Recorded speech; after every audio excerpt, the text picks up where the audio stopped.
Bersyukur kehadiran Allah Subhanahu wa taala.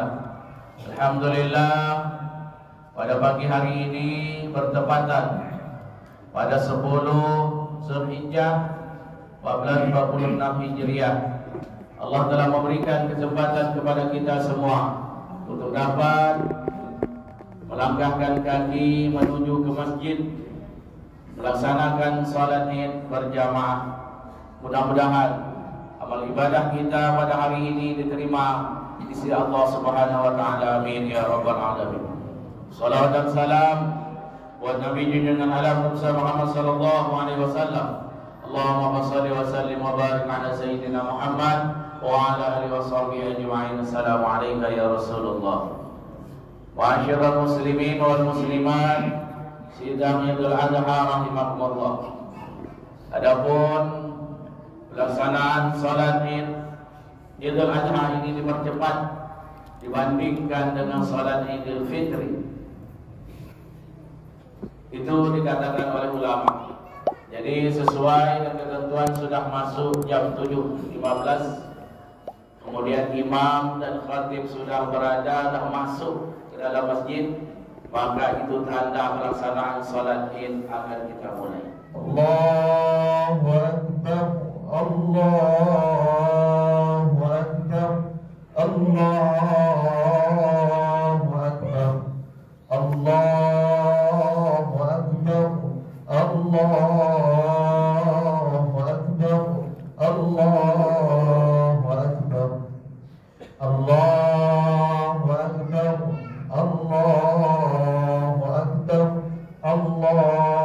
Akbar, Allahu Akbar, Allahu Akbar. Kullama labba wa labba wa kabbar.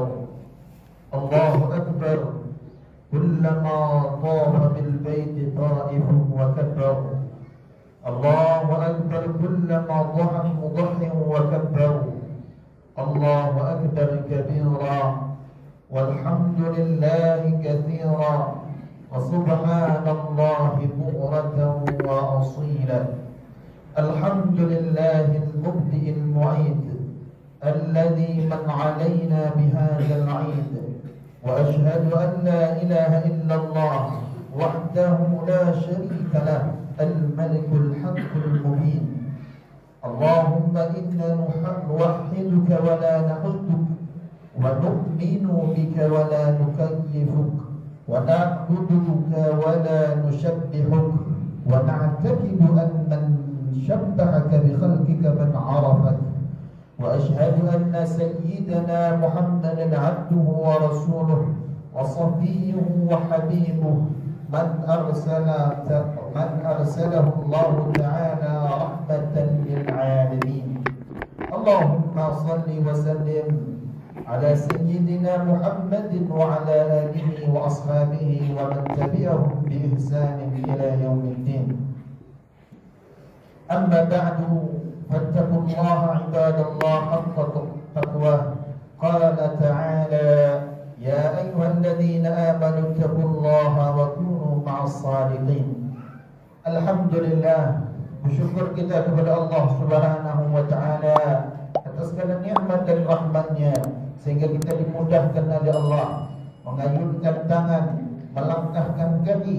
Itu semua kita kerjakan atas izin Allah, sehingga kita bisa melaksanakan salat Idul Adha dalam keadaan sehat walafiat. Salawat dan salam kita hadiahkan kepada baginda Rasulullah sallallahu alaihi wasallam dengan lafaz Allahumma shalli ala sayyidina Muhammad wa ala ali sayyidina Muhammad. Semoga kelak kita semua mendapatkan syafaat baginda Rasulullah di yaumul mahsyar nanti. Amin ya rabbal alamin. Allahu akbar, Allahu akbar, Allahu akbar, walillahil hamd. Mengawali khutbah Idul Adha ini, khatib berwasiat pada diri khatib pribadi khususnya dan kepada seluruh jemaah salat Idul Adha umumnya, mari sama-sama kita tingkatkan takwa dengan menjalankan seluruh perintah Allah dan menjauhi semua larangan Allah. Ma'asyiral muslimin, Bapak Ibu saudaraku, jemaah salat Idul Adha yang dimuliakan oleh Allah. Ada dua ibadah yang besar di bulan Zulhijjah. Yang pertama ibadah haji, al-hajjul man istata'a ilaihi sabila. Haji bagi yang mampu melaksanakannya, mampu dalam arti biaya ongkos pergi, mampu ketika bekal di Mekah dan di Madinah, juga mampu dalam arti kata bekal yang ditinggalkan kepada anak dan istrinya, mampu secara fisik. Makanya Bapak Ibu yang dimuliakan oleh Allah, sebagian ulama mengatakan Idul Adha ini lebih besar daripada Idul Fitri. Kenapa? Karena dalam haji itu terkandung semua ibadah. Bukan hanya sekedar ibadah harta, bukan sekedar hanya duit, tetapi juga ibadah fisik. Lisan bertalbiyah, tangan melontar, kaki bersa'i, wukuf di Arafah. Sehingga haji merupakan ibadah seluruhnya, bukan hanya ibadah secara harta, tapi juga fisik akan dilaksanakan ketika haji. Terus pertanyaannya, kalau kita tak mampu haji, kita sudah daftar haji tapi belum keluar jadwal, apa ibadah yang kedua? Yang kedua adalah ibadah berkurban dilaksanakan setiap tahun sekali. Salah pemahaman orang Bapak Ibu yang mengatakan kurban cukup seumur sekali cuma. Ibadah kurban itu disunnahkan setiap tahun sekali. Daftar tahun ini, tahun depan daftar lagi. Begitu bagi yang mampu. Allahu akbar, Allahu akbar, Allahu akbar, walillahil hamd. Bahkan kita temukan di lapangan mengatakan saya tak mau berkorban Ustaz karena saya belum diakikahkan. Ini pendapat yang salah. Karena akikah dengan kurban adalah sama, memang ibadah penyembelihan, tapi bukan ada kait mengait dengan kurban dan akikah, itu berbeda. Kalau akikah Bapak Ibu disunnahkan Bapak Ibu berakikah tak kalah ketika lahir anak. Ketika umur 7 hari, 21 hari, maka kedua orang tuanya ditekankan dan disunahkan untuk menyembelih binatang akikahnya. Tapi ketika Bapak Ibu tidak ada anak atau anak sudah balik, maka tidak disunahkan kita mengakikahkan anak tetangga, tidak disunahkan kita mengakikahkan diri sendiri sekalipun boleh secara hukum Islam. Tetapi bulan Zulhijjah ini semuanya disunahkan, setiap keluarga mewakilkan satu untuk mendaftarkan diri untuk mengikuti ibadah kurban. Allahu akbar, Allahu akbar, walillahil hamd. Maka judul khutbah kita pada pagi hari ini 3 hikmah berkurban. Bapak Ibu jamaah salat Idul Adha yang dimuliakan oleh Allah. Pertama, hikmah berkurban adalah sebagai wujud syukur kita kepada Allah Subhanahu wa taala. Karena sesungguhnya Allah Subhanahu wa taala sudah memberikan kita nikmat yang banyak. Dijelaskan dalam Al-Quran, Inna a'tainakal kautsar, sesungguhnya kami telah berikan kalian nikmat yang banyak. Seberapa banyak nikmat Allah itu Bapak Ibu? Sesuatu yang banyak di dunia ini masih sanggup kita menghitungnya. Banyakkah penduduk Indonesia? Banyak, betul. Tapi sebanyak apapun penduduk Indonesia masih sanggup kita menghitungnya. Tapi ada sesuatu yang banyak tapi tak sanggup kita menghitungnya dengan apapun kondisi kita. Maka Allah Subhanahu wa taala menantang kita semua dalam Al-Quran, wa in ta'uddu ni'matallahi la tuhsuha. Jika engkau menghitung nikmatku, kata Allah Subhanahu wa taala, la tuhsuha, maka kalian takkan pernah sanggup menghitung nikmat Allah. Banyak nikmat Allah. Mungkin kita mengatakan rumah adalah nikmat, tanah yang luas adalah nikmat, kebun sawit yang berhektar adalah nikmat. Tapi itu semua Bapak Ibu tidak ternilai harganya dibandingkan satu biji bola mata kita. Andaikan Allah berikan segala kehidupan dunia bersama kita, tapi Allah cabut bola mata kita satu, sungguh itu semua bukanlah nikmat, Karena nikmat sesuatu yang bisa dinikmati. Bahkan ada orang yang hidupnya mewah, makan di sini sakit, makan di sini tensi naik. Kenapa? Karena Allah Subhanahu wa taala menguji bahwa nikmat yang sebenarnya adalah iman dan Islam. Karena itulah yang kekal selamanya. Apa yang kita makan pasti busuk, apa yang kita pakai pasti laku, tapi ada sesuatu amalan nikmat yang kita infakkan kepada Allah Subhanahu wa taala, yaitu adalah kita sisihkan sedikit harta kita untuk berkorban setahun sekali. Allahu akbar, Allahu akbar, Allahu akbar, walillahil hamd. Ma'asyiral muslimin, jamaah salat Idul Adha yang dimuliakan oleh Allah. La tazulu qadama 'abdin yaumal qiyamah hatta yus'al 'an arba'. Tidak berjalan besok Bapak Ibu kaki kita di akhirat, tak akan bergerak. La tazulu qadama 'abdin yaumal qiyamah, sampai ditanyakan 4 hal. Yang pertama ditanya tentang umur kita, kemana kita habiskan. Yang kedua ditanya ke sehat kita, kemana kita gunakan. Yang ketiga ilmu, kemana kita amalkan. Yang keempat inilah pertanyaan dua-duanya satu, tapi ditanya 2 jalur, yaitu rezekimu min aina iktasabahu wa fima anfaqahu. Dari mana kau dapat, kemana engkau salurkan. Sudahkah disalurkan kepada jalan Allah Subhanahu wa taala? Karena orang yang menyisihkan hartanya untuk berkorban sebagai wujud tanda syukur kita kepada Allah. Ingat Bapak Ibu, bukanlah bahagia yang membuat kita bersyukur, tapi yakin dan percayalah, bersyukurlah yang membuat kita bahagia. Apa itu syukur?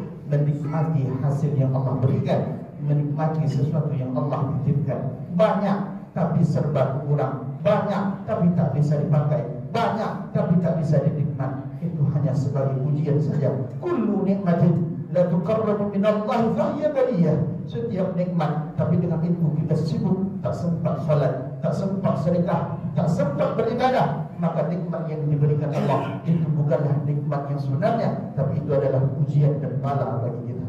Allahu akbar, Allahu akbar, walillahil hamd. Ma'asyiral muslimin, jamaah saudara adalah yang dimuliakan oleh Allah. Hikmah yang kedua, kita tahu Bapak Ibu bahwa ibadah kurban ini adalah satu syariat dari Nabi Ibrahim yang dikekalkan oleh Nabi Muhammad SAW. Kita semua dah paham Bapak Ibu tentang bagaimana kisah Nabi Ibrahim alaihissalam. Nabi Ibrahim itu banyak kambingnya Bapak Ibu, tapi Allah tak minta kambing Nabi Ibrahim. Tapi apa yang Allah minta daripada Nabi Ibrahim, yaitu anak dari Nabi Ibrahim. Nabi Ibrahim itu hampir 86 tahun Bapak Ibu berdoa kepada Allah, Rabbi habli minas salihin. Ya Allah, berikan aku anak ya Allah di usia yang sudah renta. Ya Allah, berikan aku anak yang saleh. Ternyata di umur 80 lebih Nabi Ibrahim diberikan anak seorang laki-laki bernama Ismail. Di saat itulah Allah uji Nabi Ibrahim alaihissalam. Diminta anak kandung Nabi Ibrahim untuk disembelih di hari kurban. Allah Subhanahu wa taala mengajarkan kepada kita bahwa di hati kita ini selalu terpaut anak. Tak ada yang kita sayang di dunia ini, anak dan keluarga kita Bapak Ibu. Tapi di saat itu Nabi Ibrahim diminta oleh Allah untuk menyembelih anaknya. Padahal anak itu yang sudah ditunggu-tunggu Nabi Ibrahim. Hari ini Bapak Ibu, Allah tak minta anak kita, Allah tak minta jabatan kita, Allah tak minta lebus seluas kebun kita, tapi hanya Allah minta dari setahun sekali 3 juta untuk mendaftarkan kurban. Allahu akbar, Allahu akbar, walillahil hamd. Ma'asyiral muslimin, jemaah salat Idul Adha yang dimuliakan oleh Allah. Ketika Nabi Ibrahim sudah mulai kecil, maka dapatlah mimpi oleh Nabi Ibrahim alaihissalam. Ya bunayya, ini Allah fil manam anni adbarika. Aku melihat dari mimpimu, dan mimpiku, wahai anakku yang kucintai. Anni azbahuka, aku menyembelih lehermu, wahai anakku. Fanzur madza tara, apa tanggapanmu? Ini tanggapan di sini Bapak Ibu banyak orang salah pemahaman. Nabi Ibrahim bukan artinya ragu. Nabi Ibrahim tak pernah ragu Bapak Ibu. Nabi Ibrahim sangat siap untuk menjalankan perintah Allah. Tapi Nabi Ibrahim ketika menanya fanzur madza tara, apa jawaban, bukan apa pendapat. Nabi Ibrahim ingin mendengar langsung dari Nabi Ibrahim. Nabi Ismail bukan artinya ragu. Sebagian mengatakan ragu, tidak betul. Nabi Ibrahim memang dah siap menjalankan perintah Allah. Terus apa kata Ismail anaknya menjawab, ya abati fa'al ma tu'mar.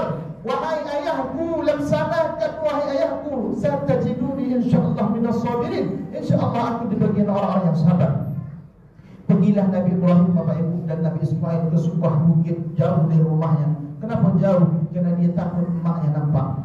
Di saat itu Nabi Ismail yang lagi comel-comelnya berpesan kepada ayahnya, wahai ayahku, ketika kau ingin sembelih aku ayah, tajamkan pisau. Ketika kau letakkan pisau di batang leherku, cepatkan gorisan pisau agar aku tak sakit memutus jauh. Wahai ayahku, sing-singkanlah dengan baju ayah. Nanti ketika kau sembelih leherku terpancut darah, nanti nampak mak-mak bunuh itu kepada aku. Ya, kalau nampak budak-budak lain di depan rumah, jauhkan dari pandangan mak. Saya takut nanti mak terbayang wajahku ya. Begitu polosnya.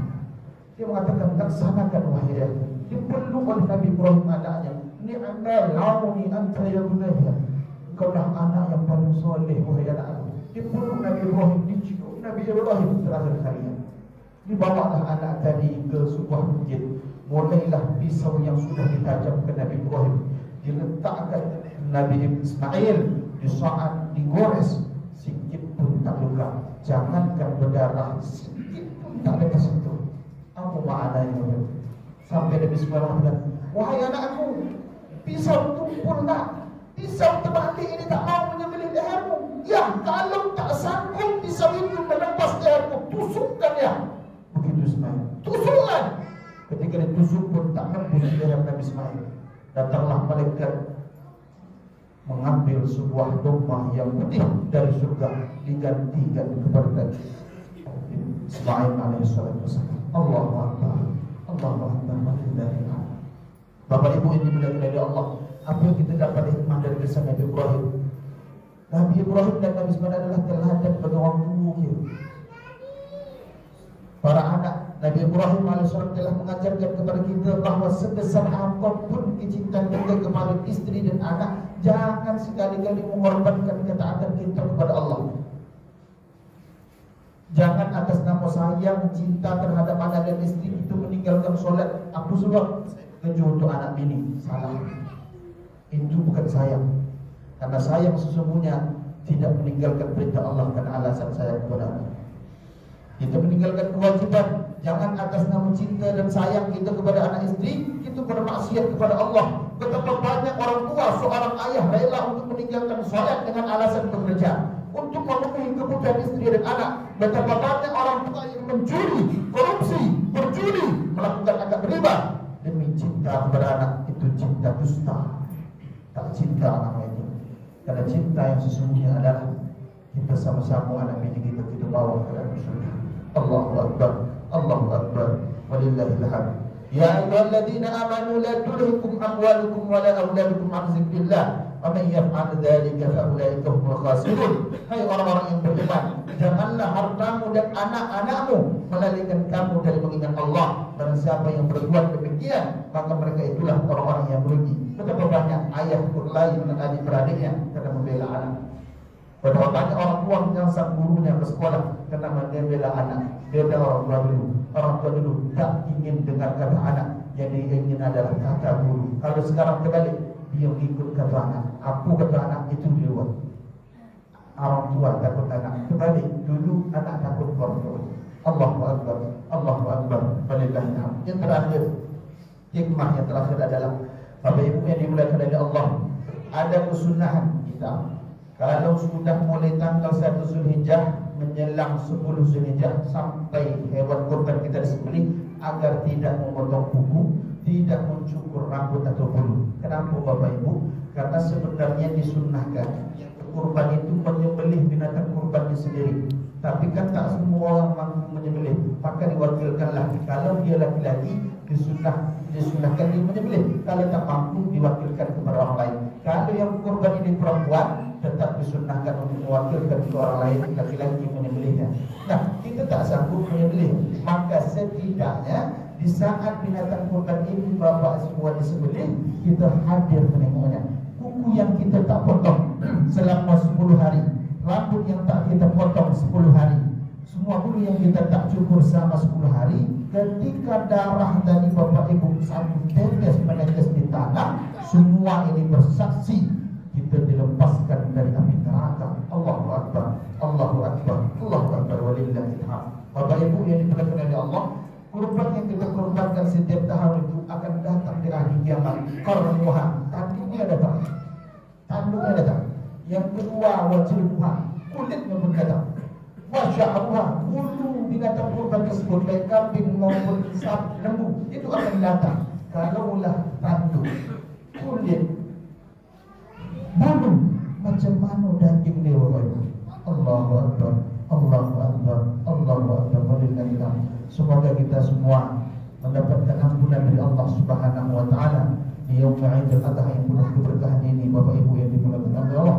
Allahu Akbar, Allahu Akbar, walillah. Semoga khutbah yang singkat ini menjadi pelajaran penting bagi kita semua dan mendapat keberkahan di pelajaran.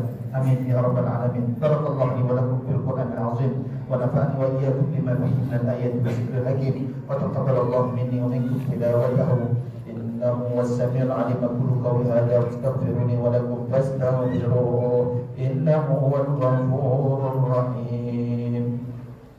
Bismillahirrahmanirrahim. Allahumma salli wa sallim wa zid wa na'im wa tafaddal wa barik bi jalalika wa kamalika ala sayyidil ubadik wa ashrafil ubadik sayyidina wa maulana Muhammad wa sallim wa radiyallahu tabaraka wa ta'ala an kulli sahabati rasulillahi ajma'in.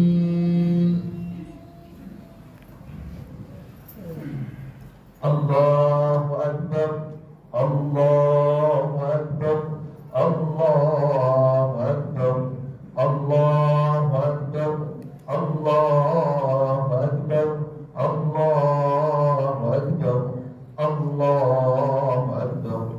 La ilaha illallah, Allahu Akbar, Allahu Akbar, walillahil hamd. Alhamdulillahi haqqa hamdihi wa sallallahu ilahi wa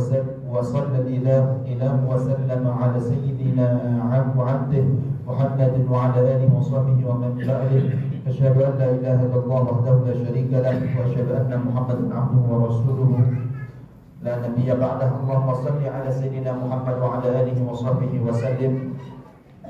Amma ba'du, ibadallah, ayyuhal ahibbatul mu'minun, أوصيكم بخير ما يوصي المؤمن من أخاه المؤمن تقوى الله تعالى، فتقوى الله خير لباس، وتقوى الله سفينة النجاة، وتقوى الله هي ما يفهم يوم العرض على الله يوم تدنو الشمس من رؤوس العباد في ذلك الموقف الرهيب المهم. فاتقوا الله قبل الفوات والممات. قال الله تعالى: يا أيها الذين آمنوا اتقوا الله ولتنظر نفس ما قدمت لغد واتقوا الله إن الله خبير بما تعملون واعلموا أن الله أمركم بأمر عظيم أمركم بالصلاة والسلام على نبي كريم فقال عز من قائل: إن الله ملائكته يصلون على النبي يا أيها الذين آمنوا صلوا عليه وسلموا تسليما. اللهم صل على سيدنا محمد وعلى آل سيدنا محمد كما صليت على سيدنا إبراهيم وعلى آل سيدنا إبراهيم. اللهم بارك على سيدنا محمد وعلى آل سيدنا محمد كما باركت على سيدنا إبراهيم وعلى آل سيدنا إبراهيم في العالمين إنك حميد مجيد. اللهم اغفر للمسلمين والمسلمات والمؤمنين والمؤمنات الأحياء منهم والأموات. اللهم أعز الإسلام والمسلمين وأهلك الكفرة والمبتدعة والمنافقين. اللهم انصر من نصر الدين واخذل من خذل المسلمين وعن كلمتك إلى يوم الدين. اللهم اجعلنا هداة مهتدين غير الضالين ولا مضلين. اللهم استر عوراتنا وآمن روعاتنا واكفنا ما أهمنا وقنا شر ما نتخوف. اللهم ارفع عنا البلاء والزلازل والشدائد والمهن ما ظهر منها ما بطن من بلدنا هذا ومن قريتنا الكل خاصة ومن بلدان المسلمين عامة يا أرحم الراحمين. اللهم ألف بين قلوبنا واجلد الشيطان من بيننا وأت كلامنا مراده وسؤله بما يرضيك يا أكرم الأكرمين. ربنا آتنا في الدنيا حسنة وفي الآخرة حسنة وقنا عذاب النار. عباد الله إن الله يأمر بالعدل والإحسان وإيتاء ذي القربى وينهى عن الفحشاء والمنكر والبغي يعظكم لعلكم تذكرون. فاذكروا الله العظيم يذكركم واسألوا من فضله يؤتكم